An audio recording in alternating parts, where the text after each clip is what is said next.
একদিনের ব্যবধানে rocket mail বড় হয়ে গেল, কারণ হচ্ছে যে আসলে নতুন নতুন বগি মনে হচ্ছে যুক্ত হয়েছে। আমার কিন্তু খুব ভালো লাগলো দেখে।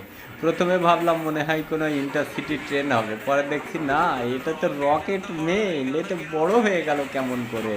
আসলে রমজান মাসে যাত্রী সেবা উন্নয়নের লক্ষ্যেই কিন্তু আসলে রকেট মেলকে বড় হয়েছে বলে আমার মনে হয়। আপনাদের কি মনে হয় অবশ্যই কমেন্ট বক্সে জানাবেন, সেই প্রত্যাশায় রইলাম।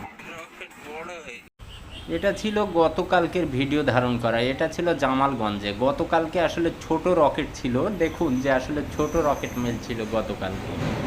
সেই রকেটটাই কিন্তু বড় করে আবার আজকে কিন্তু বড় করা হয়েছে।